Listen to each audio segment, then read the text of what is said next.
রাত্রির অন্ধকার চারদিকে ছড়িয়েছিল, আর সেই অন্ধকার একটা আশ্চর্য রকমের কুয়াশা চারদিক থেকে ধরে রেখেছিল, যেটা সেই এলাকার দৃশ্যটাকে খুবই ভয়াবহ করে তুলেছিল।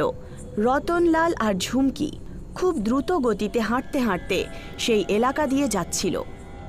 আরে এইরকম নিটির পিটির করে কি জন্য চলছো? তাড়াতাড়ি চলো।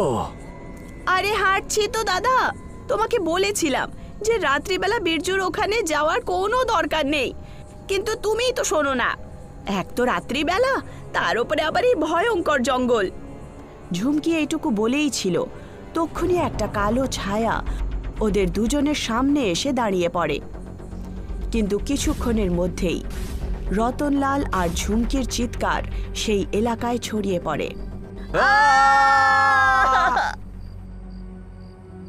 দিশা একটা আর্কিওলজিস্ট ছিল। দিশা শুরু থেকেই ইতিহাসে খুব ইন্টারেস্ট ছিল, আর নিজের ইতিহাস প্রেমী হওয়ার কারণে সে আর্কিওলজিস্ট হওয়ার ব্যাপারে ভাবে। দিশা অনেকক্ষণ ধরে নিজের অফিসে একটা পুরনো ম্যাপকে দেখছিল, আর তক্ষুনি তার সহায়ক অর্জুন তাকে বলে, দিশা, গত 2 ঘন্টা ধরে আমি দেখছি তুমি ম্যাপটাকে একভাবে দেখেই চলেছো। তোমাকে কতবার বলেছি অর্জুন, কাজের মাঝখানে আমাকে এইভাবে বিরক্ত করো না। আরে কেন বিরক্ত করবো না? 3 বার হয়ে গেল চা গরম করে দিয়েছি তোমায়। ওহো, আমি তো ভুলেই গেছিলাম। আরে ইতিহাস প্রেমী হওয়া খুব ভালো দিশা, কিন্তু এমনভাবে হারিয়ে যাও না ইতিহাসের মধ্যে যে শুধু খাওয়া দাওয়া তো দূরের কথা, চা খেতেও তুমি ভুলে যাচ্ছ আজকাল। অর্জুন, আমি আর্কিওলজিস্ট শুধু পয়সা কামানোর জন্য হইনি।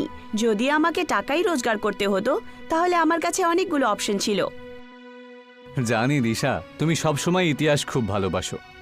আর্কিওলজিস্টের ফিল্ডে আসার দ্বিতীয় কারণ আমার এটাও ছিল যে আমি সেই ইতিহাসটা দুনিয়ার সামনে নিয়ে আসব, যেটা এই দুনিয়া ভুলে গেছে।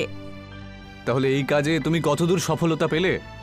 যদি তুমি 1 ঘন্টা নিজের মুখ বন্ধ করে আমাকে একা ছেড়ে দাও, তাহলে আমার মনে হয় সকাল পর্যন্ত আমি তোমায় গুড নিউজ দিতে পারবো। দিশার কথা শুনে অর্জুন হাসতে হাসতে তার অফিসের বাইরে চলে যায়। হঠাৎ করে দিশার অফিসের লাইট চলে যায়। দিশা সঙ্গে সঙ্গে নিজের টর্চ বার করে, আর টর্চের আলোতে সেই ম্যাপটা দেখতে শুরু করে। হঠাৎ করে দিশার চোখে চমক চলে আসে। পরের দিন দিশা সোজা অর্জুনের বাড়িতে যায়, যেখানে তার দ্বিতীয় সহায়ক দিব্যা আগে থেকেই বসেছিল। তোমার মুখটা দেখে এমন মনে হচ্ছে দিশা যে তুমি সারা রাত একবারও ঘুমাওনি। তা সত্ত্বেও তোমার মুখের তরতাজা ভাব এটাই বলছে যে কিছু একটা রয়েছে যেটা তুমি হাতে পেয়েছো। তুমি একদম ঠিক বলেছো অর্জুন। তাহলে তাড়াতাড়ি আমাদের দুজনকে বলো দিশা, তোমার হাতে কোনো পুরনো খাজানার ম্যাপ তো চলে আসেনি? দিব্যা, তুই তো ঘুমোতে উঠতে বসতে শুধু আর শুধু খাজানাই দেখতে পাস। এইটুকু